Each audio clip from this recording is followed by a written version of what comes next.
जय हिंद सर।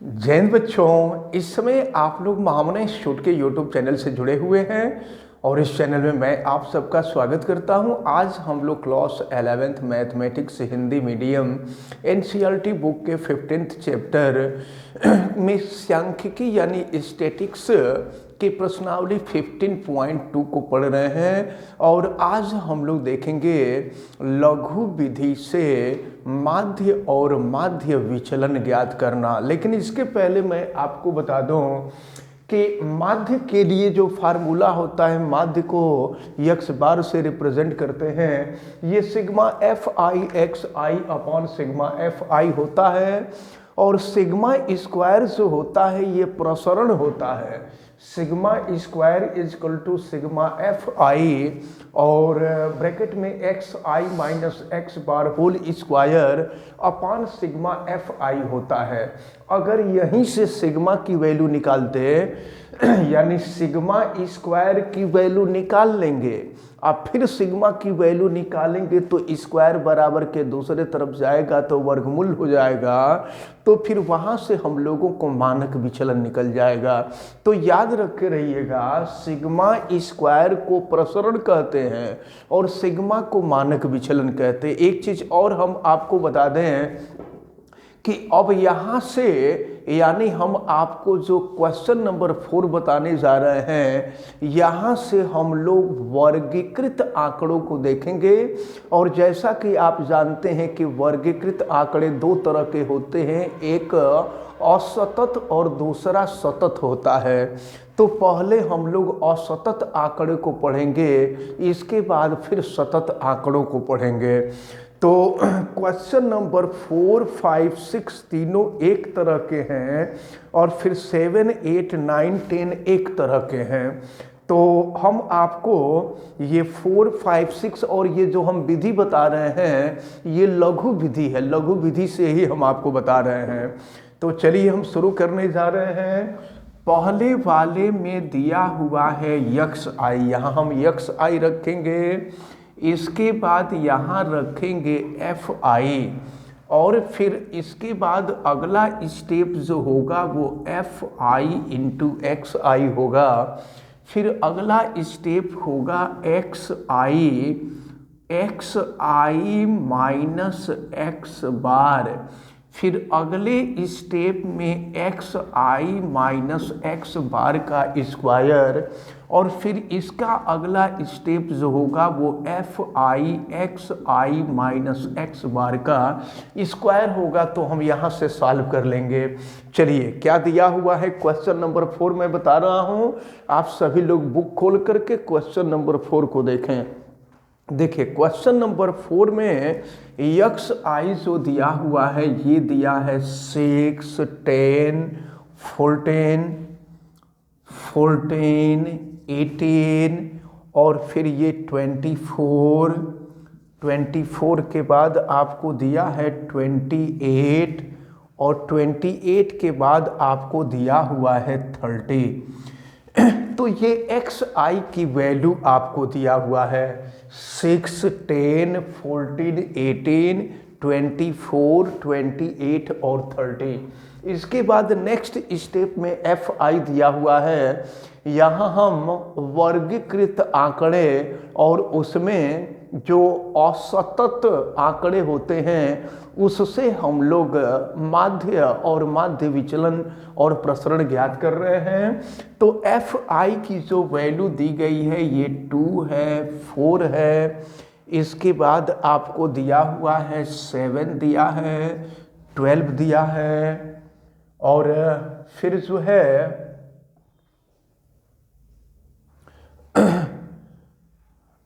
हाँ 12 के बाद आपको दिया है 8 दिया है, 4 दिया हुआ है और फिर 3 दिया हुआ है। अब इसके बाद हम लोग इसको आगे देखें और फिर इसको हम लोग सॉल्व करें। अब हम लोग अगले स्टेप में एफ आई इंटू एक्स आई निकालेंगे। तो F I into x i की वैल्यू क्या होगी, देखें 6 टूजा हो जाएगा 12 और ये 10 चौका 40 हो जाएगा और फिर 14 साथे क्या होता है 98 हो जाएगा और फिर 18 में 12 से मल्टीप्लाई कर लीजिए।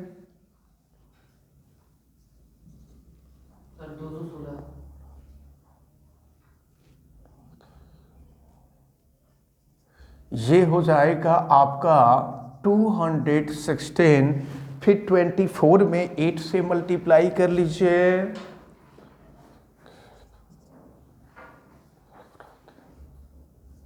192 हो जाएगा, 192 हो गया।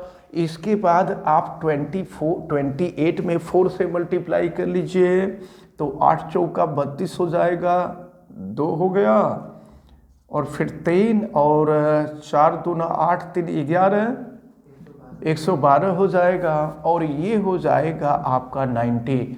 अब यहाँ हम लोग एक काम करें, सबसे पहले जो है यक्स बार की वैल्यू निकाल लें और सिग्मा एफ आई निकाल लें। चलिए तो सिग्मा एफ आई की वैल्यू हम निकालेंगे, जोड़ दीजिए। ये 4 2 6 7 6 13 13 2 15 15 8 23 और 23 4 27 सॉरी 23 4 हाँ 23 4 27 27 3 30 0 फिर हासिल 3 हो गया और 3 और 1 जोड़ देंगे 4 40 हो जाएगा। अब इसके बाद sigma F i x i की वैल्यू निकालें। 2 8 10 10 6 16 16 2 18 18 2 20 0 हो जाएगा, हासिल 2 हो गया।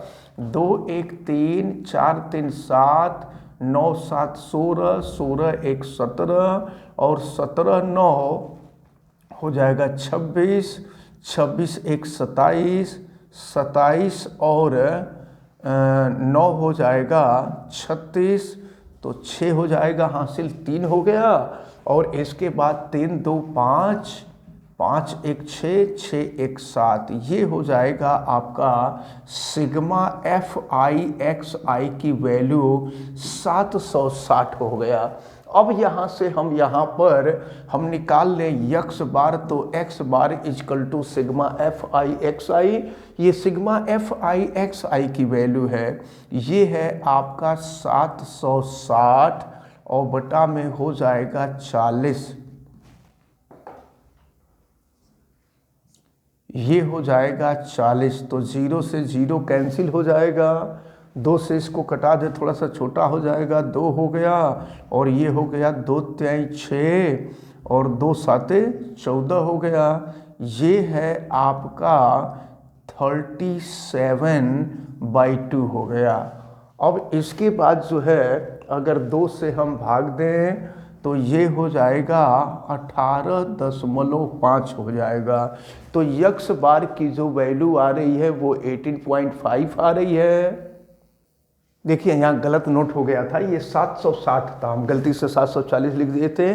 तो 760 बटा में 40 हो गया और फिर 4 से भाग देंगे तो 0 से 0 कट जाएगा, 19 चौक 76 होता है। तो ये जो है माध्य निकल गया हम लोगों का 19। अब इसके बाद यहाँ पर यक्स आई माइनस यक्स बार निकालेंगे। तो चलिए ये 19 निकला है, तो 6 में से हम 19 घटाएंगे, 6 में से 19 घटाएंगे तो ऋण 13 हो जाएगा और फिर 10 में से 19 घटाएंगे तो ऋण 9 हो जाएगा और फिर 14 में से हम 19 घटाएंगे तो 14 में से 19 घटाएंगे तो ये आपका ऋण 5 हो जाएगा। फिर 18 में से 19 घटाइए तो -1 हो जाएगा। 24 में से 19 घटाइए तो 5 हो जाएगा। फिर 28 में से 19 घटाइए तो 9 हो जाएगा। फिर 30 में से 19 घटाइए तो 11 हो जाएगा। अब इसके बाद जो है नेक्स्ट स्टेप में इसका स्क्वायर करना है, यक्स आई माइनस एक्स बार का स्क्वायर। तो स्क्वायर करेंगे तो -13 का स्क्वायर करेंगे तो ये हो जाएगा आपका 169। फिर -9 का स्क्वायर करेंगे, ये हो जाएगा 81। फिर यहाँ -5 का स्क्वायर करेंगे 25, -1 का स्क्वायर करेंगे 15 का स्क्वायर 25, ये 81 हो जाएगा और फिर ये हो जाएगा आपका 121। अब इसके बाद जो है हम नेक्स्ट स्टेप में fi इंटू एक्स आई माइनस एक्स बार का स्क्वायर करेंगे। अब इसके बाद नेक्स्ट स्टेप जो है fi इंटू एक्स आई माइनस एक्स बार का स्क्वायर, तो ये एक्स आई माइनस एक्स बार का स्क्वायर है और ये है fi, मल्टीप्लिकेशन करना होगा हम लोगों को। तो चलिए मल्टीप्लिकेशन किया जाए। 2 से करेंगे तो देखिए क्या हो जाएगा, 2 9 18 हो गया, हासिल 1, 2 6 12, 1 13 हो गया, फिर हासिल 1, 2 1 में 2 और 1 3 हो जाएगा। फिर 4 का गुणा कीजिए तो 4 1 में 4 हो जाएगा और 4 8 32 हो जाएगा। फिर इसके बाद 7 से करेंगे तो 25 7 175 होता है, 175 हो जाएगा। फिर 12 में 1 का गुणा करेंगे तो 12 में 1 का गुणा करेंगे 12 हो जाएगा। 25 में 8 से गुणा करेंगे तो 200 हो जाएगा।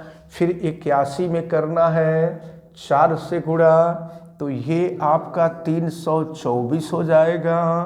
फिर 121 में 3 से गुणा करना है तो ये हो गया 3 और 12 3 36 हो गया, ये हो गया 363।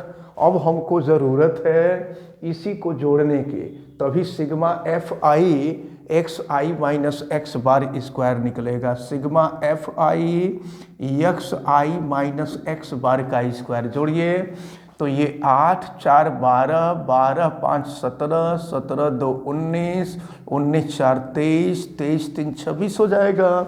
हासिल हो गया 2, 3 2 5, 5 2 7, 7 5 12, 12 1 13, 13 2 15 और 15 6 21 हो जाएगा। तो 21 को 1 हासिल हो गया 2, फिर 2 3 5, 5 3 8, 8 1 9, 9 2 11, 11 3 14 और 14 3 हो जाएगा 17। ये हो गया आपका 1716। अब हम यहाँ पर देखिए यक्स बार निकाल चुके हैं, माध्य निकालना था। अब हम लोगों को प्रसरण निकालना है। तो अगर हम प्रसरण निकालें तो प्रसरण का मतलब सिग्मा स्क्वायर, और इसकी वैल्यू आपने देखा है ये है आपका 1716 और बटा में होता है सिग्मा fi। तो सिग्मा fi की जो वैल्यू है वो 40 है। तो अगर देखिए अगर हम जीरो से भाग दे देते तो ये हो जाता 171.6 बटा में 4। अब 171.6 में देखिए यहाँ रफ कार मैं कर दे रहा हूँ, इसमें 4 से भाग दीजिए तो 4 चौके 16 हो जाएगा और फिर ये हो जाएगा आपका 1, फिर ये हो जाएगा 4 दूना 8 हो जाएगा, ये हो गया 3 और ये 4 9 36 हो जाएगा, ये कैंसिल हो जाएगा। तो सिग्मा स्क्वायर की जो वैल्यू होगी वो हो जाएगा आपका, तो इस प्रकार देखें यहाँ पर इसका जो योग है वो 1736 है। तो 1736 में 40 से भाग देने के लिए हम ऐसा करते हैं कि यहाँ पर जो है पहले 10 से भाग दे दे तो दशमलव आ जाएगा, तो ये 173.6 बटा में 4 हो जाएगा और 4 से भाग दे देंगे तो ये 43.4 हो जाएगा। तो ये तो प्रसरण निकला है। अच्छा, अगर मान लीजिए आपसे मानक विचलन ज्ञात करने के लिए कहता तो मानक विचलन सिग्मा हो जाएगा और सिग्मा की वैल्यू निकालेंगे तो स्क्वायर बराबर के दूसरे तरफ हो जाएगा और ये 43.4 का वर्गमूल निकालेंगे, जो वर्गमूल आएगा वही आपका मानक विचलन हो जाएगा। तो इस प्रकार जो है देखें, फिलहाल क्वेश्चन नंबर 4 और 5 में आपको माध्य निकालना था। माध्य का मतलब x बार की वैल्यू निकालनी थी, तो x बार की वैल्यू निकल गई और इसके बाद आपको निकालना था प्रसरण। तो प्रसरण सिग्मा स्क्वायर है। तो ये क्वेश्चन नंबर 4 और 5 में इतना ही करना है। और 6 में कहा जा रहा है लघु विधि द्वारा। तो ये जो विधि हम आपको बताए हैं यह विधि लघु विधि ही है, इसी से आप करिए। तो इसी से क्वेश्चन नंबर 6 भी आपका सॉल्व हो जाएगा।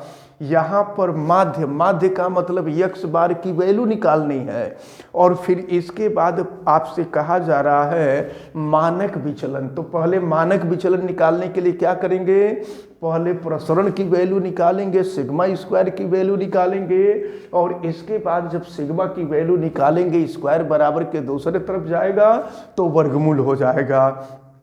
तो इस प्रकार जो है 4, 5, तो हम एक ही तरह के क्वेश्चन है 4, 5, 6, इन तीनों क्वेश्चन को कर लीजिएगा।